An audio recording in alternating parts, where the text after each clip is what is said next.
Mes deux nouveaux invités sont prêtres. Ils appartiennent à la communauté Saint-Martin, dont Paul Préau, vous êtes le modérateur de la communauté Saint-Martin. C'est ça. Et dont Pascal André, vous êtes l'économe principal. Tout à fait.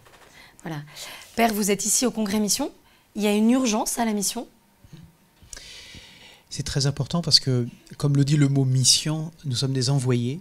Le Seigneur ressuscité nous a envoyés dans le monde pour annoncer ce qui est le cœur de notre espérance, de notre foi, qu'il est ressuscité, qu'il aime le monde aussi et qu'il a donné sa vie.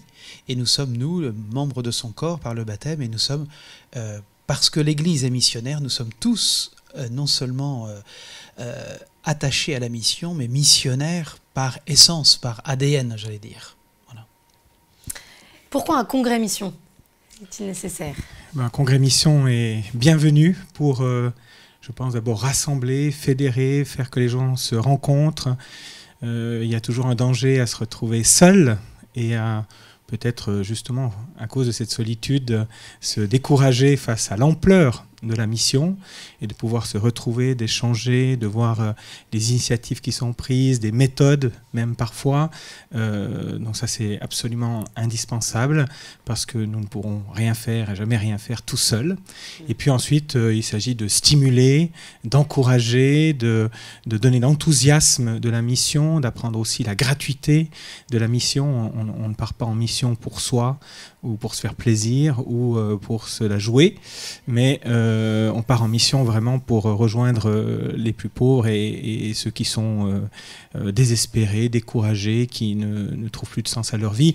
Le pape François insiste tellement sur cette nécessité de voir l'Église partir aux périphéries, hein, pour les rejoindre. Et les périphéries sont très peuplées, massives, elles sont très diverses aussi.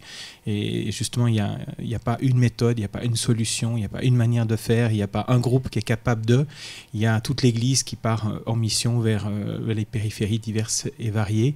Et parfois, les périphéries, c'est juste à côté de nous, hein. C'est le voisin, c'est la personne qu'on voit souvent et à laquelle on ne pense pas nécessairement parce qu'elle n'est pas typée périphérie, je dirais, mais qui est aussi la périphérie.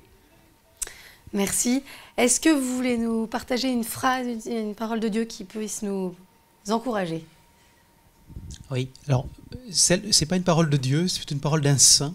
Et je pense, comme on est prêtre, on va vous donner une parole d'un prêtre. C'est celle du curé d'Ars. Il est présent au congrès. Il est présent, son cœur est présent. On a été bénis par lui tout à l'heure, enfin hier, c'était très, très touchant. Le curé d'Ars, il dit, le missionnaire se vit par un débordement du cœur. C'est un cœur qui déborde.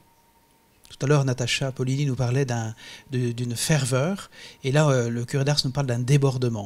Vous voyez, on n'est pas simplement qu'un canal, mais on est un bassin qui est rempli de Dieu et qui transmet ou qui témoigne, qui sert aussi par débordement. Et je trouve ça très, très éloquent. Je vous invite à déborder. Voilà. Eh bien, merci beaucoup. Merci à vous.